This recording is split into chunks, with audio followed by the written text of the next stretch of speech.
Assalamualaikum warahmatullahi wabarakatuh. Waalaikumsalam warahmatullahi wabarakatuh. Mohon maaf saya nggak berbahasa Arab dan berbahasa Inggris. Di samping saya nggak bisa, ya juga agar saudara-saudara kita yang lain bisa memahaminya juga. Tadi Syekh telah mengatakan media sekarang ini bagaikan dua pedang memiliki ujung. Dua mata pedang memiliki ujung. Apabila kita tidak pandai untuk menanganinya, maka hal negatif atau hal yang tidak diinginkan akan terjadi. Pertanyaannya adalah, media teknologi sekarang ini apakah berupa anugerah atau musibah bagi kita? Itu saja. Baik. Assalamualaikum warahmatullahi wabarakatuh. Seperti yang dikutip tadi dari Syekh Salim, bahwa kita ada di era digital yang berada pada dua bilah mata pisau yang bisa mencelakakan dan bisa membuatkan faedah bagi kita. Tapi ketika kita melihat banyak juga para guru, para ulama kita yang bahkan terjerumus sendiri pada putaran informasi-informasi salah yang ikut menyebarkan di grup-grup WA, di sosial media, tanpa ada cross check atau tabayun yang dilakukan terlebih dahulu oleh beliau. Jadi sehingga kita yang muda atau yang murid-muridnya, para santrinya enggan untuk memberikan teguran. Maka kami lebih banyak mendiamkan. Bagaimana sikap kita, seorang santri atau murid yang melihat senior kita, ulama kita, atau para guru kita yang ikut arus untuk menyebarkan informasi atau hal-hal yang tidak seharusnya disebarkan oleh beliau. Terima kasih. Assalamualaikum warahmatullahi wabarakatuh. Syukran.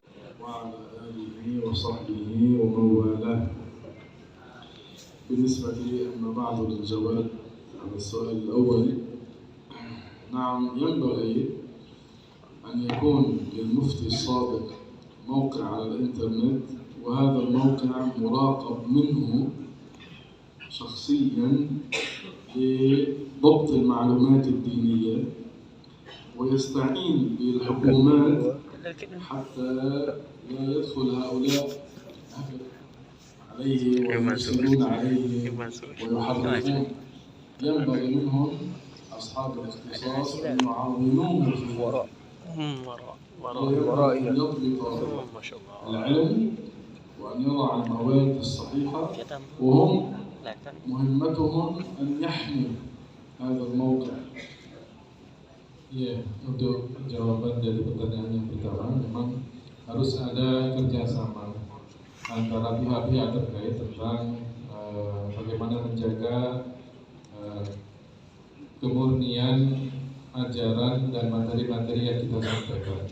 Mungkin kita hanya bisa memberikan penyampaian materi melalui internet, kita tidak bisa lebih daripada itu untuk menguasai IT-nya. Maka seorang mufti, seorang alim bisa bekerja sama dengan pemerintah setempat setelah dia mengawasi materi-materi yang sudah disampaikan agar tidak masuk para hacker gitu kan. Kemudian juga bekerja sama dengan mereka yang ahli dalam bidang IT untuk mengawasi materi-materi yang disampaikan. Dengan seperti itu kita bisa menjaga materi-materi kita untuk dimasuki orang-orang yang tidak bertanggung jawab, kemudian disebar-sebarkan hoax melalui media-media kita. ونرحب بأي اتفاق بين مجلس العلماء أو الجامعات أو المعاهد لأجل إرسال طلبة للتعلم في الجامعة العالمية. نحن نرحب بهذا. Yang kedua, kami juga menerima dengan lapang dada apapun bentuk kerjasamanya dengan kami untuk kemudian dikirim santri atau siswa dari sini ke Al-Jami'ah Al-Alamiyah, baik itu kerjasama dengan instansi terkait, baik itu MUI, kampus ataupun ma'had pesantren yang ada di sini.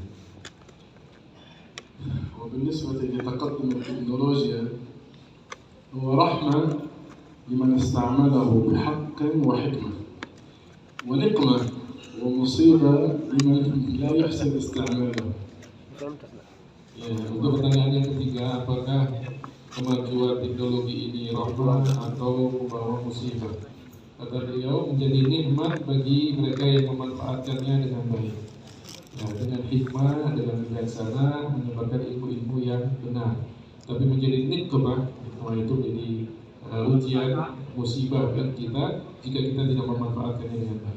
كثير من الشباب فسدت أفكارهم بسبب الإنترنت.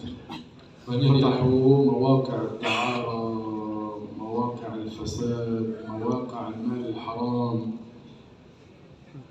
Banyak di antara generasi-generasi muda kita yang justru semakin rusak moralnya dengan adanya internet ini, karena mereka buka ya biasanya tentang ya kekerasan, kemudian seksual dan yang lainnya. Itu yang mempengaruhi moral anak-anak muda kita. وبالنسبة للسؤال الثالث، العلم الأصل أنه لا يؤخذ لا من الكتب ولا من الإنترنت. العلم يؤخذ مشافهة سماعا من العلماء. من أخذ العلم من الصحف يقال له صحفي، لا يسمى عالما ولا طالب علم. فالذي يريد أن يعلمنا لا يكون قد جمع من الإنترنت معلومات، وإلا لا يسمى عالما. Kemudian juga untuk pertanyaannya beliau mengatakan sebetulnya internet itu hanya media.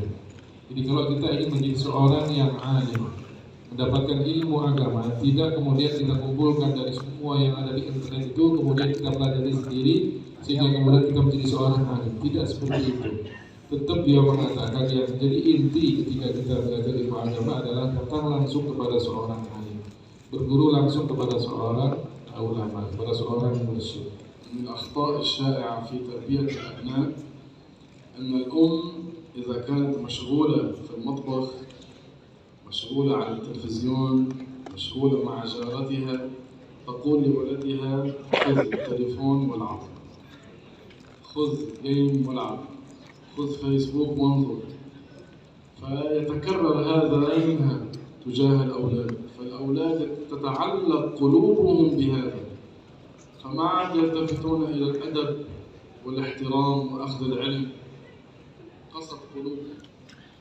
Kemudian untuk jawaban dari pertanyaan yang ke-6, dia mengatakan di antara kesalahan kita dalam mendidik anak-anak kita ketika mereka masih kecil, ketika ibunya sedang sibuk memasak, anaknya nangis, maka kemudian diberikan handphone, gitu kan? Lihat ini videonya, lihat ini TikToknya, lihat ini Facebooknya, lihat ini gamenya, gitu kan? Kalau kemudian anak sudah terbiasa dengan seperti itu, maka anak akan minta handphone itu untuk dia pakai bermain, ya. Sehingga anak sudah terbiasa untuk melihat handphone dan game seperti itu. ويصعب بعد ذلك أن يبتعد الولد عن هذه الأمور. Kalau sudah terbiasa, maka anak akan susah menghindar dari handphone. هذا يولد المشاكل بين الرجل والمرأة. Yang seperti itulah kemudian terkadang bikin masalah di rumah tangga. لذلك طلب العلم من أهله يكون مشافهة حضوريا، هذا هو الأصل. Jadi beliau mengingatkan kepada kita semuanya, internet itu hanya sebagai wasilah, media, tapi yang jadi dasar ketika kita belajar ilmu agama adalah langsung berguru kepada seorang yang ahli. نسأل الله أن يوفقنا وإياكم. الحمد لله نحن فرحنا بهذه الدعوة وبهذا الحضور. saya alhamdulillah senang.